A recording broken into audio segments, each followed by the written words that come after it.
no ponto em que o relatório que foi encaminhado para a Justiça Eleitoral, ele pega o sinal de rádio pela internet. A gente explicou isso aqui na segunda-feira, não sei se ficou muito claro para o ouvinte, porque a gente está lidando com isso. Faz parte do nosso ofício aqui, nós somos uma emissora de rádio, então a gente sabe, né, como é que funciona. Vou tentar de novo explicar aqui para os ouvintes, que alguns deles me mandaram até mensagens de lá para cá, mas como que esse sistema pega e não pegou isso aí? É o seguinte, esse equipamento usado aí pela empresa que foi usada pela campanha do Bolsonaro para fazer essa identificação e trouxe essa denúncia de que alguns spots não foram veiculados, ele pega o sinal da rádio que vai para a internet. Hoje, praticamente todas as emissoras de rádio têm o seu sinal aberto para os aparelhos que não estão conectados na internet e tem a sua transmissão também no site, no aplicativo e tudo mais. Esse método, ele só pega o sinal que vai para o ar na internet. Aqui na Rádio Bandeirantes, por exemplo, a gente não transmite o horário eleitoral na internet. Nem os spots, porque não somos obrigados. Exatamente. Precisamos usar esse tempo para outras coisas mais úteis para o nosso ouvinte. Com certeza, e os ouvintes até agradecem, né? Porque na hora que termina o Pulo do Gato, eu falo, você que quer continuar com o nosso noticiário, muda para a internet, porque no rádio nós somos obrigados pela lei a transmitir a propaganda eleitoral. Aliás, até durante a veiculação do horário eleitoral, chegaram algumas mensagens aqui pra nós. Por que vocês põem essas musiquinhas chatas no intervalo, essa musiquinha... realmente, eu fui ver lá o que estava acontecendo. É porque a gente não transmite o spot no nosso aplicativo. Quem tá ouvindo pelo aplicativo ouve lá um comercial da rádio. Quando entra propaganda política, automaticamente o nosso sistema aqui, pra internet, ele trocava uma trilha, uma musiquinha ali que era irritante mesmo.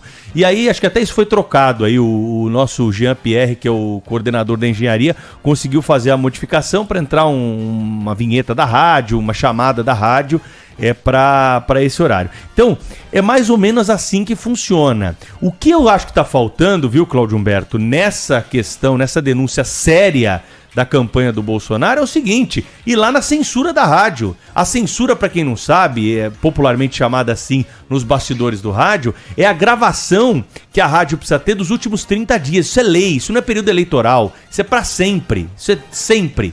A rádio precisa guardar os últimos 30 dias. Ou a campanha do Bolsonaro tivesse contratado alguém para ficar ouvindo a rádio, não pelo streaming, e anotando lá cada um dos spots. É outra alternativa. Como é velho clipping. Porque a legislação, Sônia, ela dá à campanha justamente essa prerrogativa de fazer a avaliação. Então, o que está faltando nessa denúncia, né, para ficar mais claro, é justamente isso. Se eles apontarem o dia e a hora, a emissora de rádio vai ter que apresentar lá. Se tiver faltando comercial, nós vamos apurar se houve um erro, uma falha, o que aconteceu. Agora, parece que esse negócio aí foi jogado no ar de uma maneira que é para criar algo muito maior do que é realmente. Porque até agora a gente não teve clareza sobre... E nesse ponto eu concordo com o ministro Alexandre de Moraes. Não tinha ali argumentos sólidos, né, para você trazer uma investigação adiante, uma vez que isso só capta o som da internet. São 8 emissoras de rádio que tem uma distância grande desse número que está sendo trazido pelo ministro das Comunicações. Então o jeito simples é pegar o dia, a hora e ir lá conferir na gravação da rádio se foi ou não foi veiculado. Esse relatório aponta dia, hora, emissora, enfim, como é que chama isso? Aquela numeração no dial, né? Aponta tudo.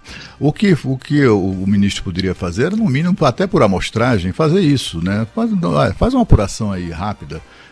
De, sei lá, uma dezena de emissoras dessas citadas, uma centena, um número lá razoável, e pega lá a censura, vê se isso bate, né? Se isso faz algum sentido. Eu acho que o problema da Justiça Eleitoral é a recusa de investigar. A gente viu aí durante a campanha eleitoral qualquer coisa que o PT pediu, obtinha, né? Tiraram também do Bolsonaro, a história do canibal, do pedófilo, tiraram também, né? Agora, isso não é uma coisa que tem... Então, mas não tem que ser proporção. Vamos supor, Cláudio, se um lado tem 100% de razão, de acordo com a lei, e o outro tem 0, a gente precisa equilibrar o jogo na justiça ou a gente precisa atender os pedidos? Nesse caso, não me parece razoável que haja elementos suficientes para você tocar uma investigação. Você tem que ter cuidado ao investigar uma emissora de rádio. Não é assim, pediu e já sai investigando, né? Até porque fica um carimbo ali na testa de quem está sendo investigado. Você é réu, né? Então, por isso que há essa análise do judiciário. Tem que ter elementos os mínimos ali para abrir a investigação. Levantando a mão aqui, pedindo para meter o bedelho, porque não, mas tem que meter mesmo. Esse aqui é um assunto com o qual a gente lida diariamente na nossa vida profissional. Eu, como estou aqui também na parte da gestão da Rádio Bandeirantes, mergulho nesse tipo de discussão desde, olha, a gente começou com o horário político em agosto, desde janeiro a gente já estava aqui na Rádio Bandeirantes no planejamento. Por quê? Porque é um momento difícil, delicado, de execução daquilo que é exigido das rádios no Brasil. Hoje o Brasil tem 10 mil emissoras de rádio. 10 mil, de todos os tamanhos, de todos os tipos, são emissoras comunitárias, são emissoras comerciais, existem cabeças de rede, rádios estruturadas, gigantes como a Rádio Bandeirantes, existem as rádios pequenininhas nas cidades do interior, todas elas têm o seu público, todas elas atendem aquilo a que se propõe fazer. Então não é uma questão de tamanho, mas o que diz a lei? Gente, eu vou falar, aquilo é um quebra-cabeças de 10 mil peças, que você joga ali na mesa da rádio e fala, monta, se vira aí, o problema é seu, porque você rádio é uma concessão pública e durante esse período você tem que entregar para o horário político de graça 2 horas da sua programação, e se vire. E aí, as rádios que são mais estruturadas, como a Rádio Bandeirantes, tem departamento jurídico grande, tem departamento de OPEC, que é planejamento comercial. A gente se debruça nisso e fica ali fazendo aquele quebra-cabeça. Para as rádios pequenas, que recebem esse mesmo quebra-cabeça de 10 mil peças e tem 2 funcionários, como é que você faz? Porque a lei eleitoral, e não só a lei eleitoral, aí acho que quando a gente... Porque o que o Pedro dizia, deixa aqui de uma forma muito clara a diferença legal de tratamento entre emissoras estabelecidas, algumas delas centenárias, versus aquilo que é entregue em conteúdo digital. A regulamentação inacreditável que existe sobre o dial, quando você liga o seu radinho ali, põe 90.9, 840, aquilo é o dial. Quando você ouve pela internet, aquilo é o streaming. O streaming é outra regra, permitindo, por exemplo, que a gente aqui na Rádio Bandeirantes faça uma programação no dial e durante o horário político não faça essa programação no streaming. A gente mantém a nossa programação normal. Ao mesmo tempo, emissoras de rádio têm que ceder esse horário aos políticos e vai reclamar para você ver o que acontece. E há a possibilidade de propaganda política paga na internet.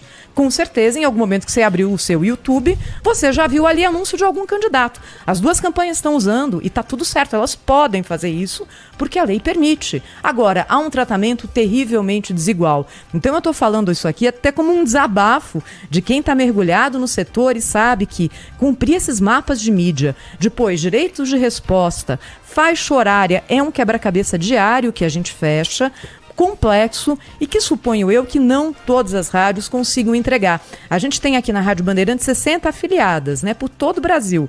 São os nossos companheiros de todos os dias na retransmissão da nossa programação, mas que tem também programação local. A gente conversa com essas afiliadas todos os dias, sobre todos os assuntos. E o assunto programação de inserções políticas é muito presente. As rádios menores, menos estruturadas, têm muitas dúvidas. Tem dúvidas. Mas o que eu recebi isso aqui? Essa determina, como é que eu cumpro isso? O que é isso? É claro que a gente ajuda aqui, porque nós temos um departamento jurídico estruturado para isso também. Mas rádios que estão em voo solo não dão conta. Então, aproveitando esse imbróglio todo, eu queria colocar, Cláudio, que essa regulamentação maluca que existe, eu estava fazendo uma conta rápida ontem, olha só isso aqui, um número. As rádios comerciais no Brasil são 5.100 rádios comerciais. São 100 spots diários da campanha de presidente da República que as rádios devem veicular, presidente e governador. 100 spots diários. Ou seja, são 510 mil spots ou inserções que são veiculadas pelas rádios no Brasil todos os dias. Quando a gente multiplica isso pelo número de dias do segundo turno, 11.220.000 inserções espalhadas em 5.100 rádios de todo o país. Gente, isso aqui é uma loucura. Tem que ser feito de uma forma mais fácil. Que fique aqui a lição para as próximas eleições. Ou acabar com esse horário eleitoral, viu? Eu sou a favor de acabar com esse horário eleitoral. Eu também. Isso aí já não era sem tempo, hein, Pedro? Pelo amor Essa é a de Deus. melhor solução, né? Mas deixa eu falar uma coisa. Vocês estão falando, e com toda razão, né, da seriedade de um grupo de comunicação como é o Grupo Bandeirantes, né? A seriedade e o profissionalismo, com tudo isso, com toda essa estrutura que a Thaís descreveu muito bem. Essa é uma realidade paulista, uma realidade de São Paulo, uma realidade nacional, né, de uma rede nacional de emissoras de rádio e televisão.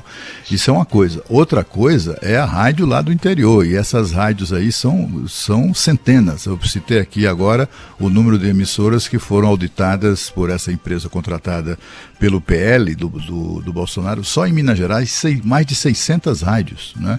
É muita rádio no interior e olha, quase todas sem vínculos, digamos assim, de rede com grandes grupos de comunicação. Ao mesmo tempo, Cláudio, muitas delas são rádios também muito antigas, centenárias também, que estão aí na praça lutando, sabe, pagando o almoço, não quer, vendendo almoço para pagar a janta há muito tempo, não é? Então aí você assim, é um setor estabelecido que está sendo colocado em dúvida por uma empresa de consultoria que, enfim, foi contratada pelo PL agora. Não estou duvidando do levantamento que eles fizeram, mas a gente tem que ir com calma, porque senão parece que o meio rádio como um todo vai sair conspurcado dessa história, sabe? Não, e a gente está mexendo com credibilidade de gente que está há muito tempo, né, levando serviço, informação para o ouvinte. A gente não fala nem só da Rádio Bandeirantes, que é um grande grupo, é um grupo tradicional, né? Nós somos pioneiros aí na notícia de rádio. Agora, das outras rádios que a Thaís bem citou, quer dizer que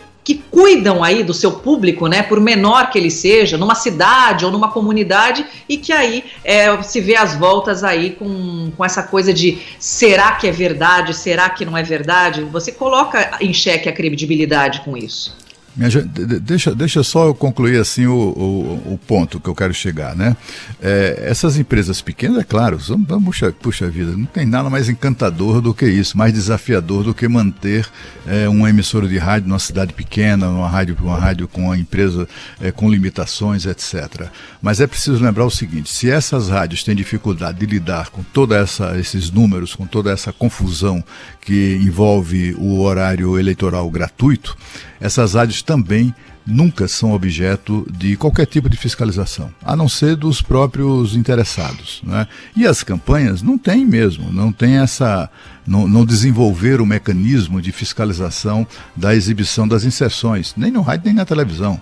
Eu acho que talvez seja essa a primeira vez que um partido político recorre a uma empresa especializada nisso, né, de checagem de inserções publicitárias, de inserções comerciais, para verificar no segundo turno. O problema do PL foi fazer isso no segundo turno, somente agora, em cima da hora. Sim, apresenta o relatório há 4 dias do fim do horário, né, obrigatório. E também isso porque é uma tecnologia nova, né, Cláudio, que antes não existia, né? Hoje ela está mais disponível, né? Então, eu venho de uma outra realidade, né, muito distante da realidade dos grandes centros, que é a realidade do Nordeste, né? E no Nordeste, a predominância é de emissoras de rádio e televisão que foram doadas, foram entregues, foram dadas em troca de apoio político a muitos políticos.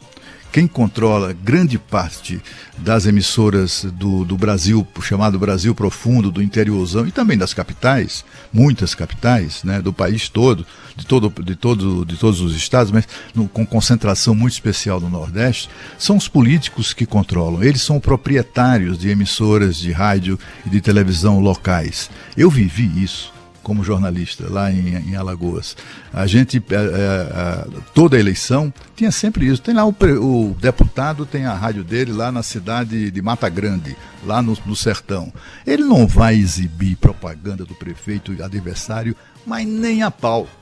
A não ser que venha ali uma ordem, né, venha lá o ministro Alexandre, venha lá e, entendeu, bote para quebrar.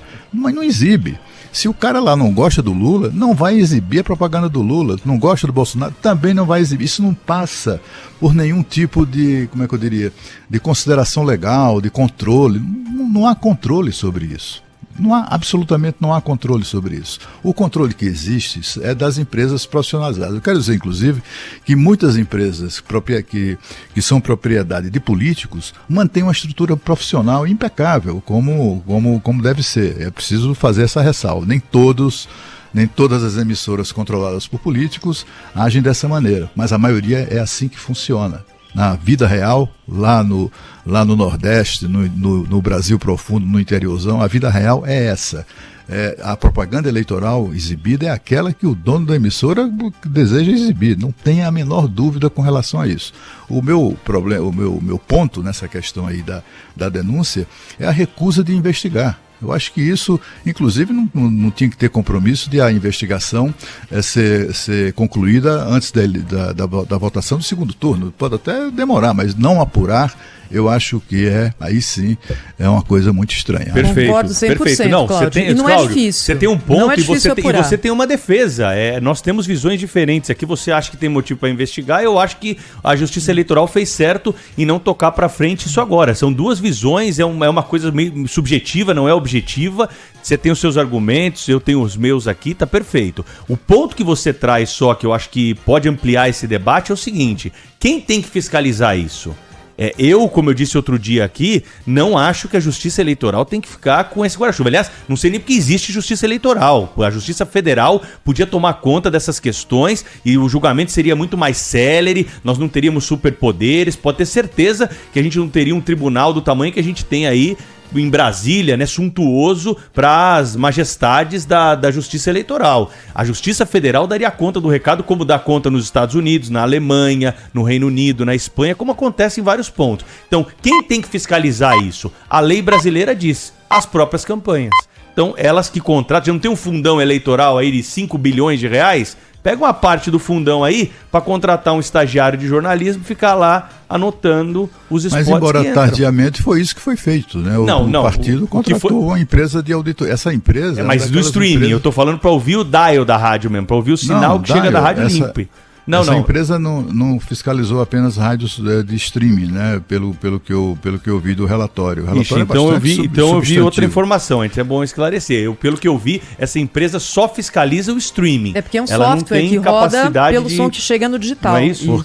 Porque é o seguinte, essas empresas fiscalizam a veiculação publicitária, por exemplo, de anunciantes, grandes anunciantes, Casas Bahia, Magalu, não sei o que, faz uma grande campanha nacional de veiculação de spots de rádio, e empresas assim vão checar se de fato as rádios cumpriram o contrato de veicular um determinado número de vezes aquela propaganda. E é exatamente o trabalho que faz essa empresa, não é? Eu acho que há elementos sim para se apurar, né? Eu acho que a recusa da apuração, eu acho muito estranha essa recusa, porque afinal de contas o TSE não adotou esse comportamento em outros casos, como por exemplo o caso dos empresários que foram perseguidos até pela polícia por terem, com base no print de uma conversa de WhatsApp.